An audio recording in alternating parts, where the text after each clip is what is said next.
It is a blueprint for world revolution. Red China's battle plan. Divide and encircle. Conquer and enslave. This film tells how it all came about.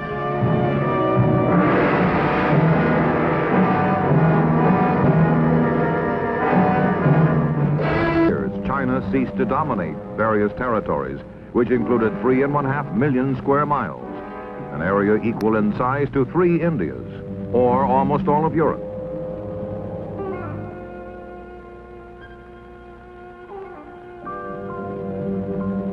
Never in history had a major independent nation lost so much sovereignty and suffered so much humiliation. Entering the 20th century, China is a backward nation ruled by an autocratic system of emperors and kings. Her people are restless. They want to change. They demand new leadership. They find both in Dr. Sun Yat-sen, the George Washington of China, who leads a people's revolution in 1911 that overthrows the corrupt Manchu dynasty.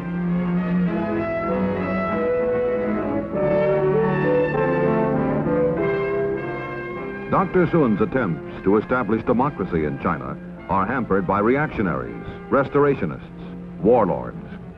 And amid the chaos and unrest, the Chinese Communist Party is born. Mao Zedong attends the founding conference in 1921. A man of the soil, he believes that the ultimate power in China belongs to the peasants, who make up 80% of the nation's population.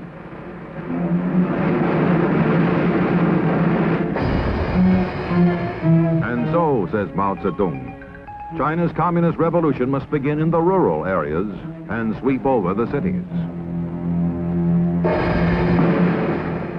Chiang Kai-shek, succeeding Sun Yat-sen, works with the communists at first, but in 1927 he purges them from his government. Chiang's armies are able to drive the red troops into the mountains, but he can never wipe them out.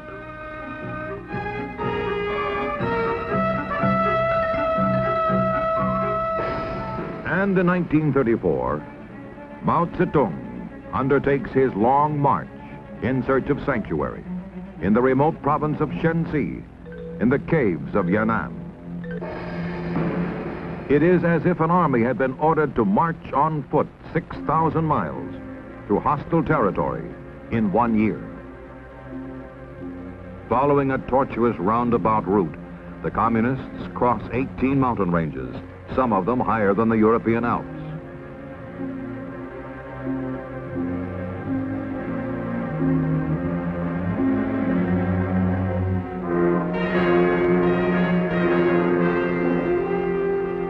In the beginning, there are 180,000 marchers in the communist caravan, curling across the hills and plains of China for 50 miles and more.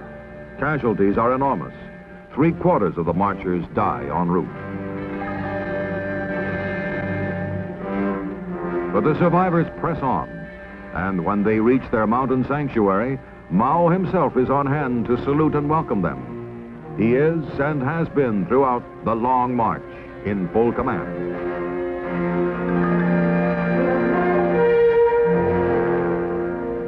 There are only a few thousand communists in the caves of Yan'an, but from this humble beginning, their influence will grow and multiply, reach out and conquer.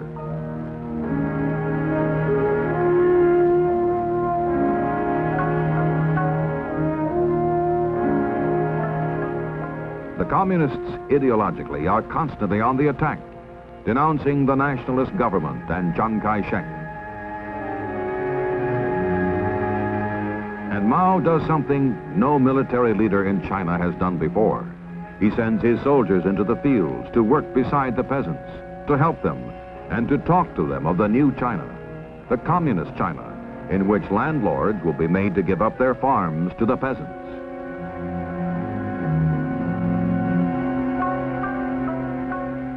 Propaganda teams travel the countryside. Dancers perform morality plays in which the landlords are the devils and the communists are the forces of righteousness, trampling their class enemy.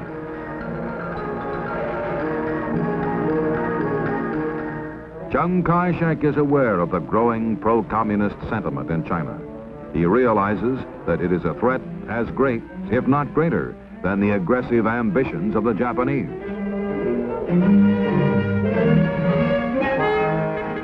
For Chiang and for nationalist China, the sands of time are running out. And yet, the nation, her cities, and her people reflect little of the uneasiness, unrest, uncertainty that cast their shadows from within and without.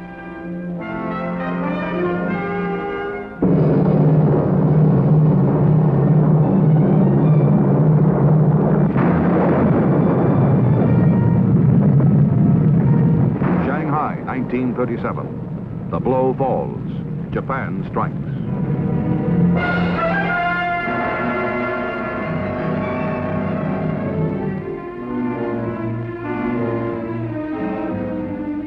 When Chiang Kai-shek is forced into war with Japan, when China must fight for her life, the communists are given representation in a coalition government.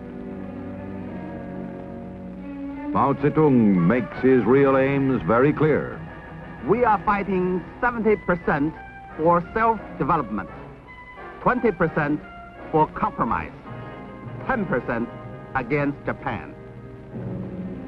As the Sino-Japanese War goes on, Mao is promoted in Chinese communist propaganda as a popular anti-Japanese patriot. Wherever and however the Red troops move into battle, they spread the glory of Mao Zedong and the greatness of the communist cause. On their backs, they carry posters and slogans as they march through the countryside. When the war ends in 1945, Mao's guerrillas have grown from 40,000 to 1 million.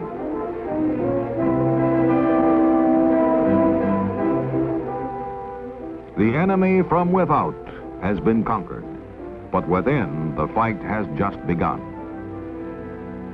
For post-war China is a nation exhausted by battle. People eat grass. Misery and hunger are deeply etched on the land and on the people.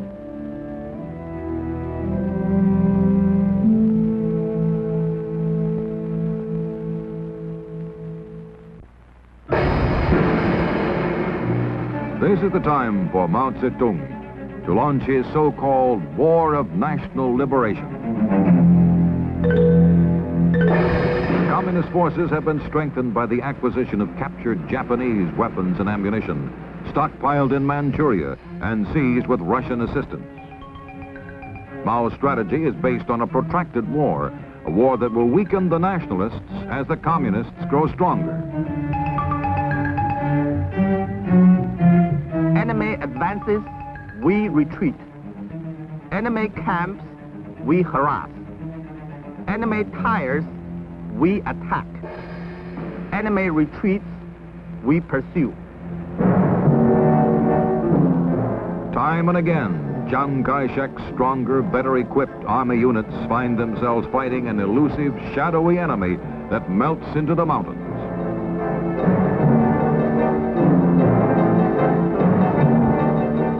And in the midst of battle, communist soldiers harangue the nationalists, calling on Chiang's troops, often with great effect, to desert to the communist side. Mao Zedong's self-proclaimed War of National Liberation is a series of battles of annihilation. Injuring all of a man's 10 fingers is not as effective as chopping off one, and routing 10 enemy divisions is not as effective as annihilating one of them. Mao's conquest of mainland China begins with his guerrillas gaining control of the rural areas. Then the cities are surrounded and isolated, engulfed and defeated.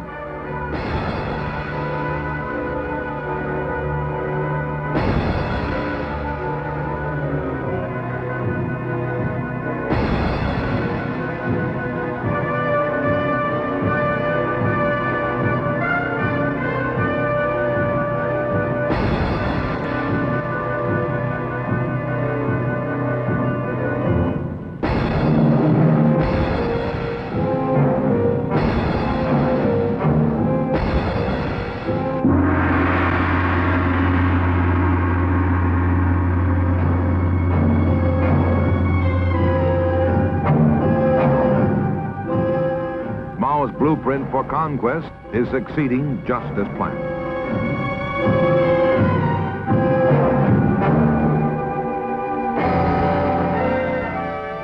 All along, Mao woos the intellectuals, the middle force in China, with talk of a coalition government, a united front, a new democracy.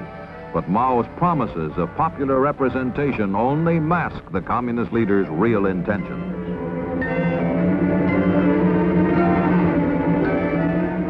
Finally, all of mainland China is swallowed up by the so-called liberation movement, and 1/4 of the world's population is brought under communist control.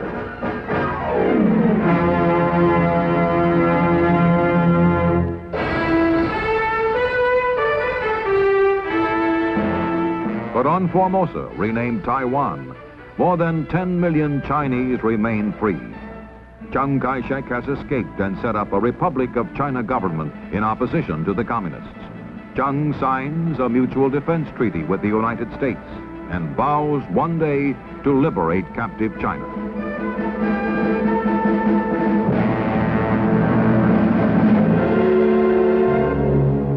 In Beiping, on October 1st, 1949, Mao Zedong proclaims the birth of the People's Republic of China.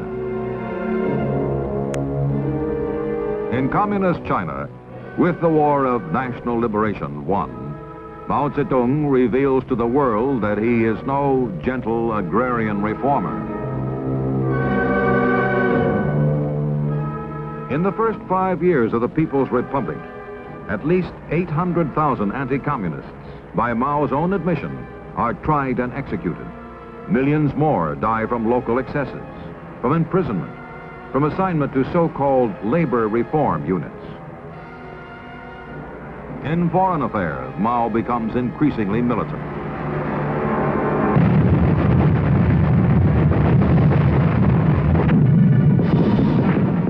And in Korea in 1950, Communist China and the free world come into conflict when South Korea is invaded by communist forces from North Korea. The United Nations Security Council is convened in emergency session in New York, and the members vote to send troops into combat to help defend the independence and sovereignty of South Korea.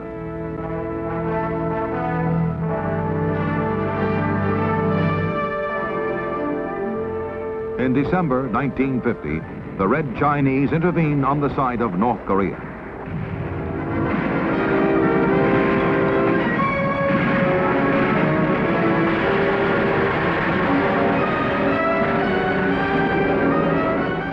For 2.5 years, the UN and communist troops fight and fall in Korea.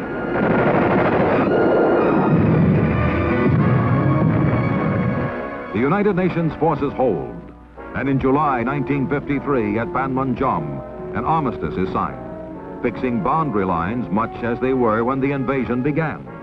General William Harrison signs for the United Nations. General Nam Il accepts the agreement for North Korea.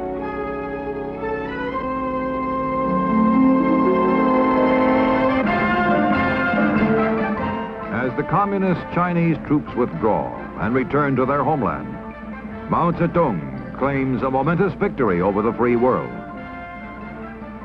Mao tells the world, "The United States is a paper tiger."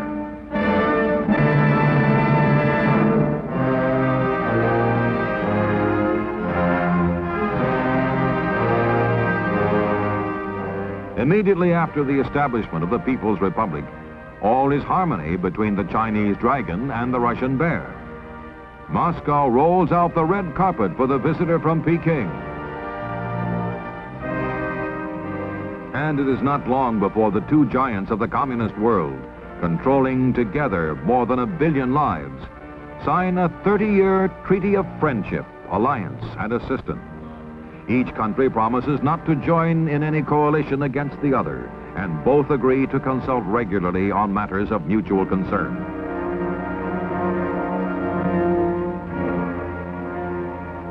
But in 1956, the dragon and the bear come into conflict as Nikita Khrushchev denounces Joseph Stalin, Mao Zedong's longtime idol. When the Russian premier proposes a policy of peaceful coexistence with the free world, Red China attacks Khrushchev and the Soviet Union as traitors to the basic doctrine of world revolution.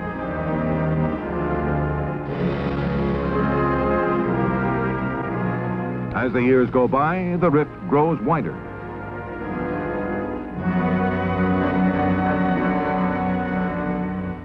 In 1963, Russia, the United States, and Great Britain agree on an historic treaty banning nuclear testing in the atmosphere, outer space, and underwater. The treaty, the increasing contact and communications between Russia and the free world, reflect the Soviet leadership's growing concern with internal problems and so-called peaceful coexistence as a better way than force to spread communism around the world. Dean Rusk signs for the United States. Andrei Gromyko for the Soviet Union. And Alexander Douglas Hume for Great Britain. Red China denounces Moscow's new line and sets out to become the leader of world communism.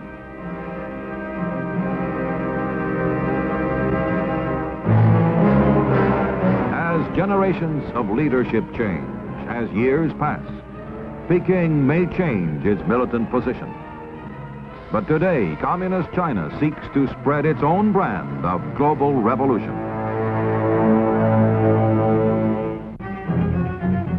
Mao's emissaries are sent into the underdeveloped nations of the world, the so-called rural areas. Red technicians arrive in Havana, seeking a foothold in the Caribbean, a satellite in the Western Hemisphere.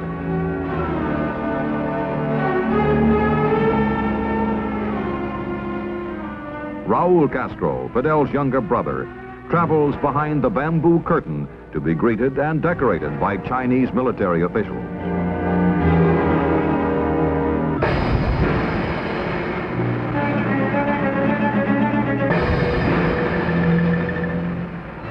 In Europe, Red China wins a satellite in tiny Albania.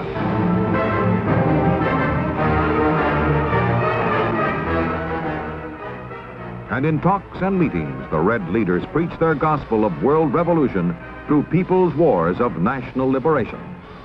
Satellite nations are emphatically reminded of Mao's admonition. Political power grows out of the barrel of a gun.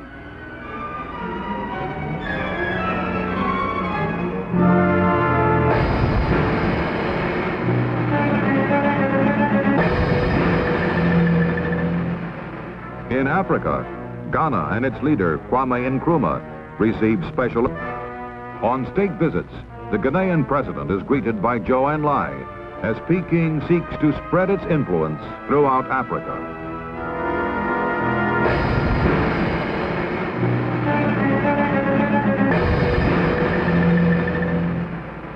In Asia, the Chinese Communist regime seeks to become a friend and ally of Pakistan.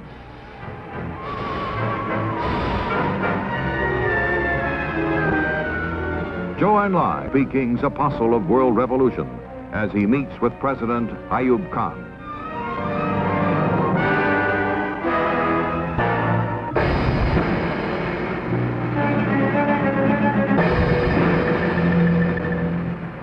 In alliances and agreements with Indonesia and other nations, Red China adheres to Mao Zedong's creed of conquest. The Marxist-Leninist principles of revolution hold good universally for China, all the other countries of the world. Red China's battle plan is spelled out in specific detail in an article written by Lin Biao, Vice Chairman of the Chinese Communist Party and Minister of Defense. Long live the victory of People's War is the title of the article. And its 18,000 words are directed toward the ultimate and absolute defeat of the free world. Victory for communism will come, says Lin Biao, through wars of national liberation. Country by country, continent by continent. Lin Biao's blueprint for world revolution follows Mao Zedong's classic conquest of China, dividing the world as a nation is divided into cities and rural areas. In this Red Chinese battle plan, North America and Western Europe are the cities of the world, and Asia, Africa, Central America, and South America, the rural areas. With revolutions such as the war in Vietnam organized everywhere, there will be, says Lin Biao, a tide of opposition to the free world.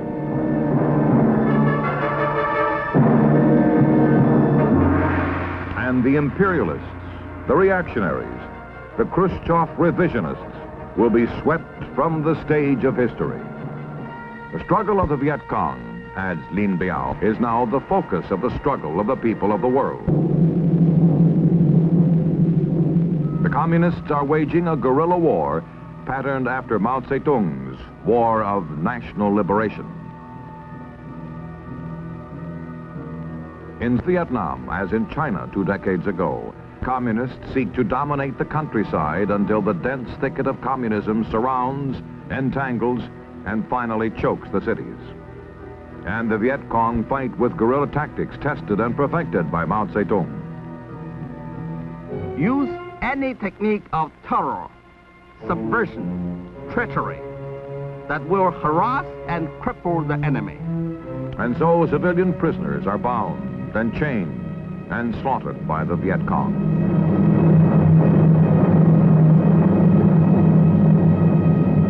Peking is careful to assert that revolutions cannot be important. But, says Lin Biao, that does not exclude support for revolutionary peoples in their struggles.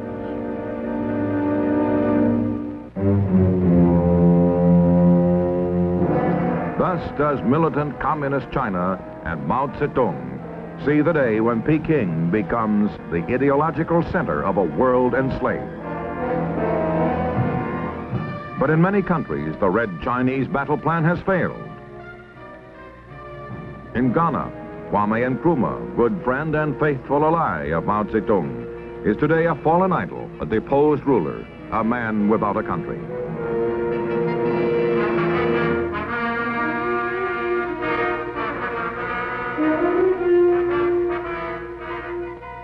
In Indonesia, anti-communist riots shake the country, and students storm the Red Chinese embassy. Sukarno is no longer the absolute ruler of the island empire. In the Caribbean, communist China suffers still another setback. Fidel Castro turns his back on Peking and sends Red China's technicians home, denouncing all but Castro's own brand of communism.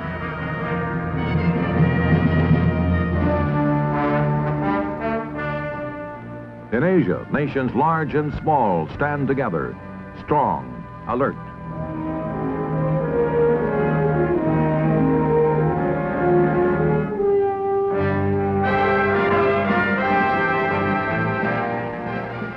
Determined to respond to wars of aggression that deny people the chance to decide their own destiny. Striving for peace, striving for a world in which nations live by law and reason, not by threats and destruction. In a world of so-called cities and rural areas, the emerging nations and industrial countries are today partners in progress, building together for peace. The cities, the fortunate nations of the world, are bringing to the rural areas, the poorer nations, the skills and assistance needed to help them and their people build and create a better life. For this generation and those to come, carrying on a tradition of hope and the dignity of man, a conviction born long ago, far away. When this bell rang out the news that a new nation was born, a new truth proclaimed, that man is born to be and to remain forever free.